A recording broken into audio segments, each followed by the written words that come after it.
Hi friends, आज हम बात करेंगे एनएलपी के दो लैंग्वेज पैटर्न्स की, जो है डिलीशन एंड डिस्टॉर्शन। हमने लास्ट वीडियो में देखा था जनरलाइजेशन।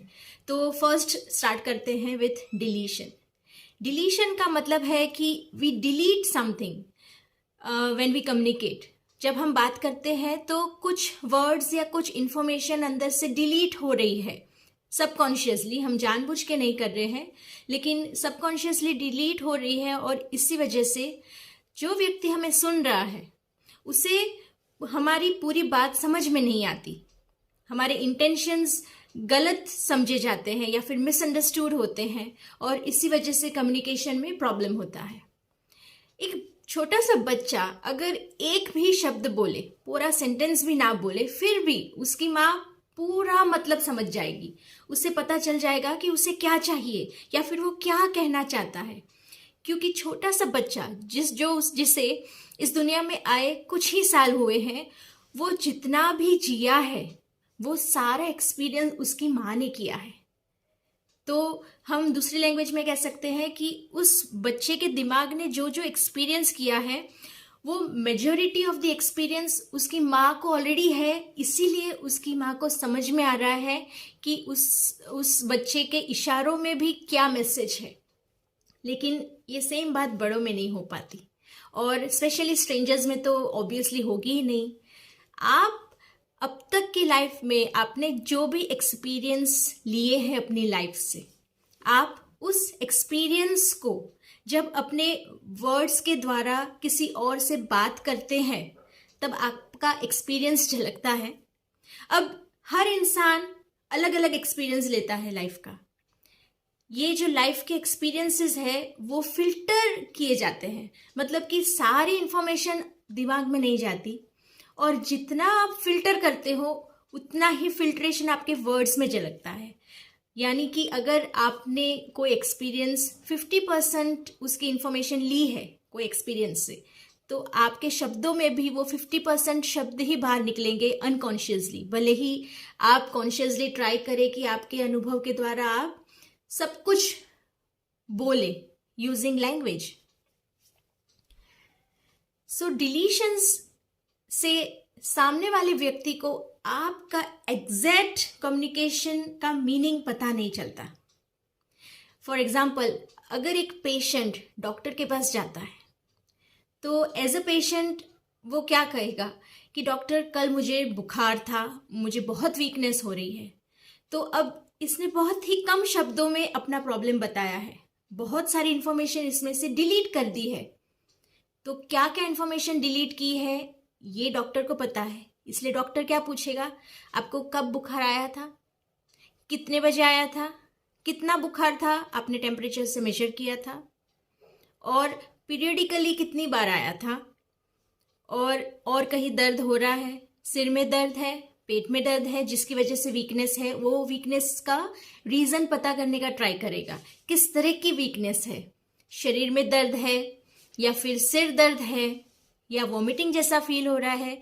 तो ये जो चीज़ डॉक्टर कर रहे हैं, ये जो प्रोसेस है, वो डॉक्टर क्या कर रहा है, doctor is trying to get the information जो पेशेंट ने डिलीट कर दी है in his talk. Because patient ने वेगली बाहर से एक जो एक्सपीरियंस किया है बीमारी का, उसे वो पूरी तरह से अपने शब्दों में रिप्रेजेंट नहीं कर पा रहा।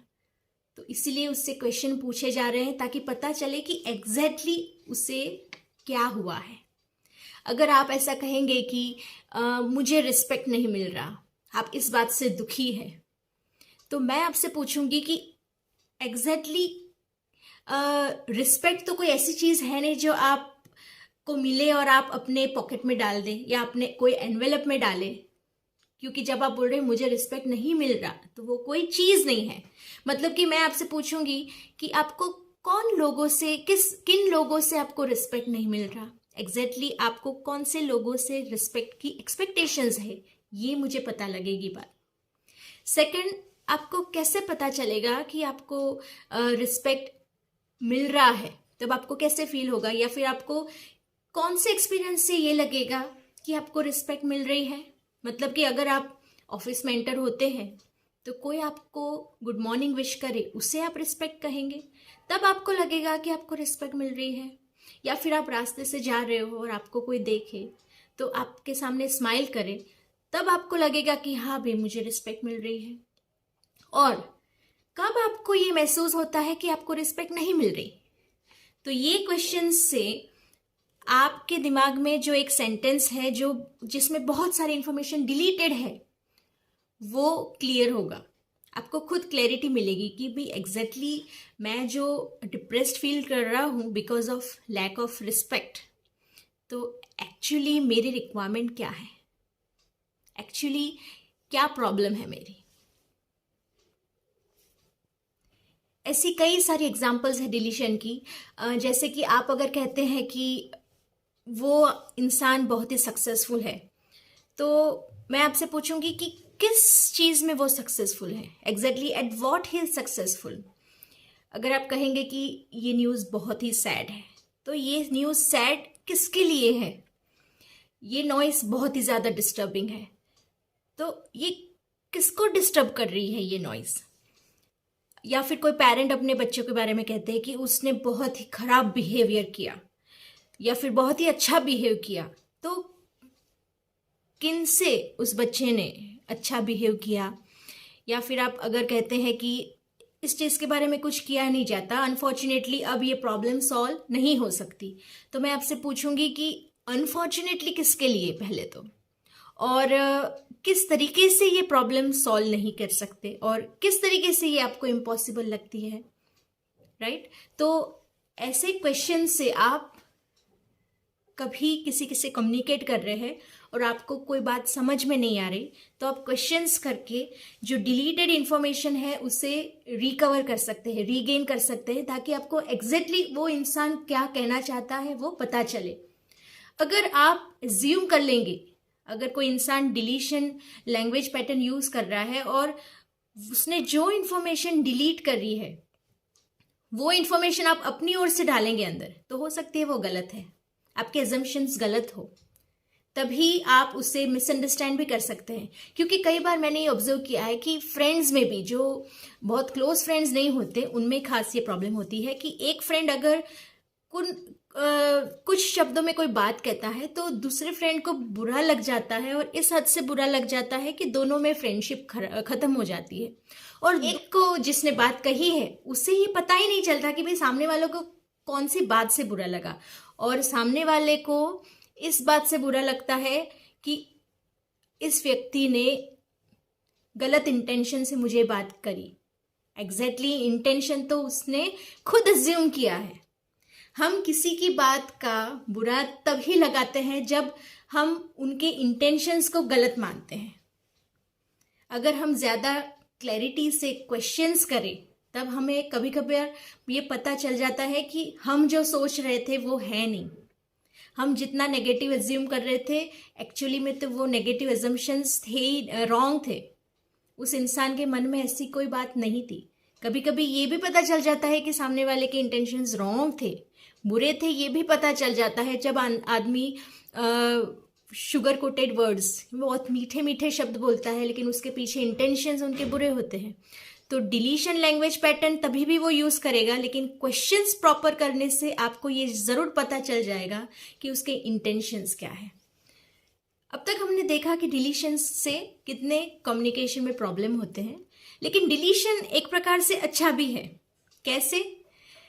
अगर आपको कोई पूछे कि हाउ आर यू, तो आप जनरली क्या कहते हैं? I am good. लेकिन अगर आप सारा डिटेल में बात करोगे कि आज सुबह मैंने ये खाया, नाश्ता किया, फिर मैंने पार्क जाके एक्सरसाइज की, थोड़ा वॉकिंग किया, फिर मैं घर आया, फिर मुझे थोड़ा सा अच्छा नहीं लग रहा था, फिर मैंने थोड़ी बुक रीड की, फिर मैंने ये किया वो किया, अगर वो पूरा डिटेल में आपसे बात करेंगे तो आप कहेंगे अरे कहाँ पूछ लिया इससे। So deletion is also boon sometimes, because इतनी सारी इंफॉर्मेशन की कभी कभार ज़रूरत भी नहीं होती, इसलिए हम सब कुछ कट ऑफ करके, डिलीट करके छोटा सा आई एम गुड या आई एम ओके बोल देते हैं और उसी से बात ख़त्म भी हो जाती है। और एक टाइप का डिलीशन है जिसको कहते हैं comparative deletion.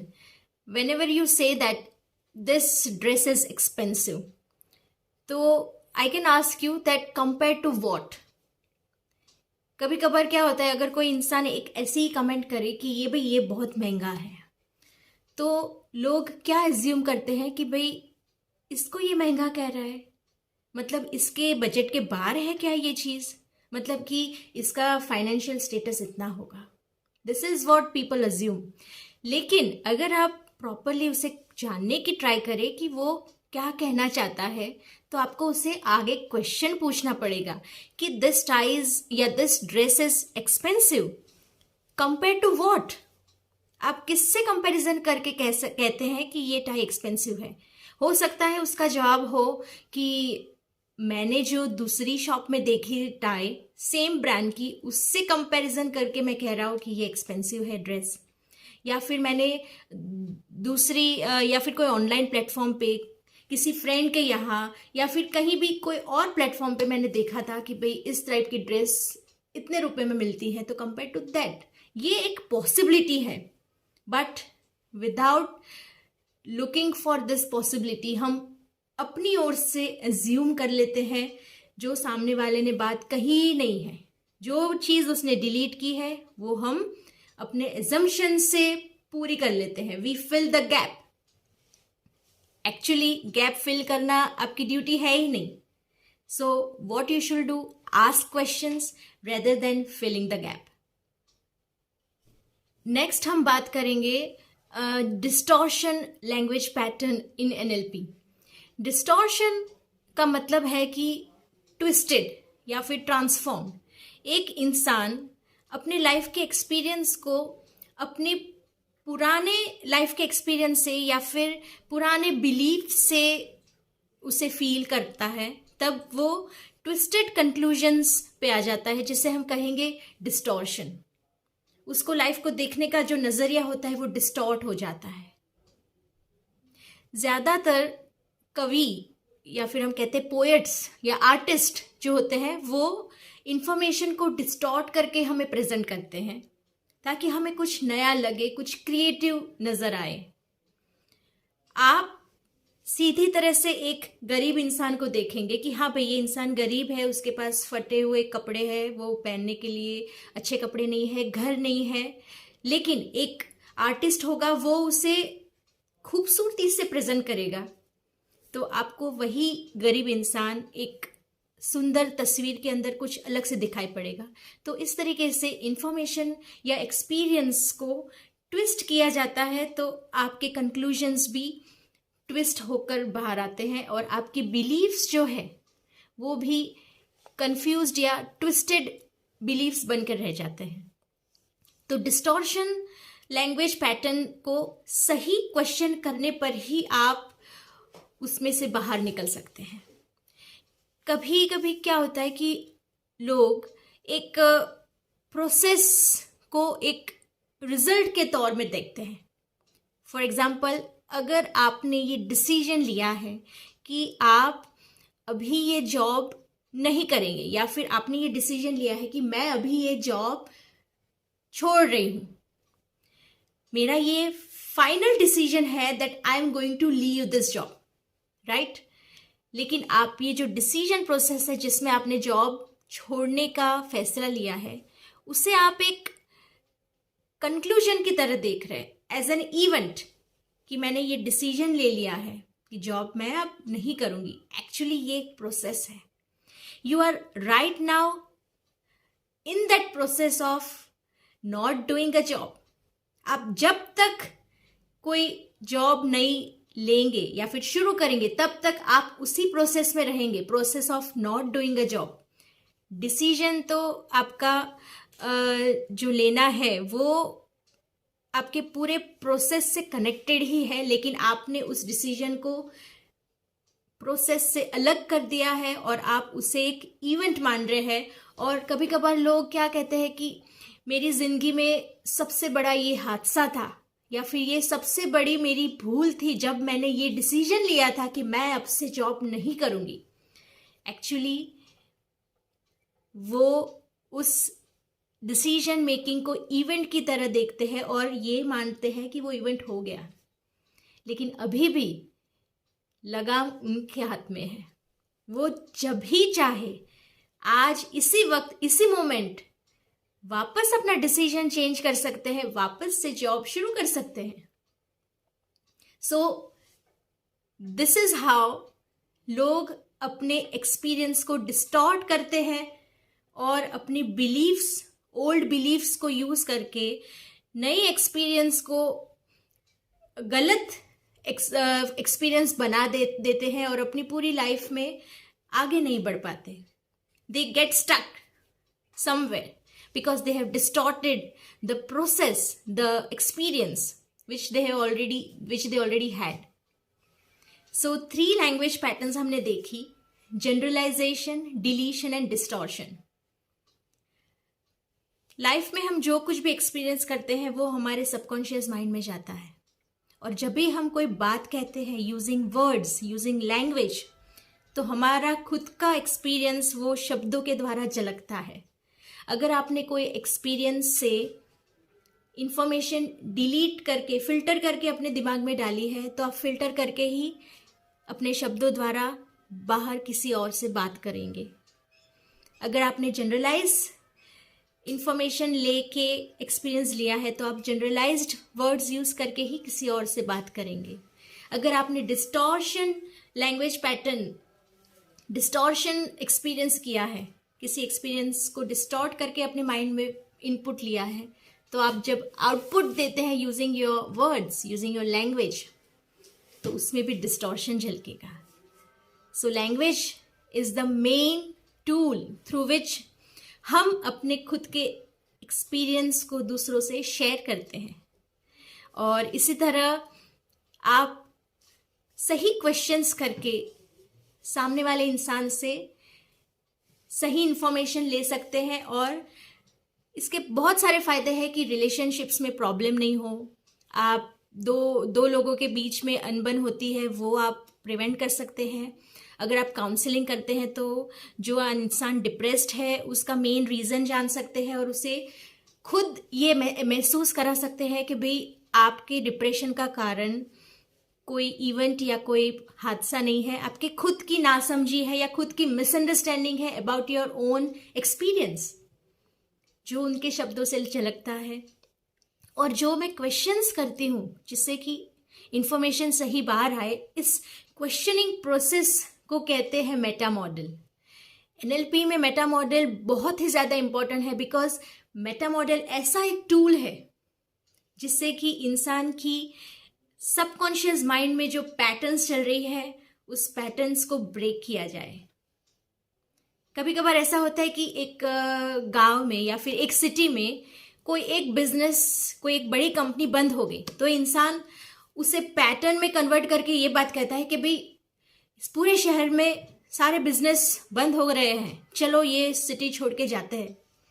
So this is how people create patterns in their mind by distorting information, by deleting information and by generalizing the information, जो भी information उनके 5 senses से उनके दिमाग में जा रही है। That's all for today friends. Thank you and have a good day.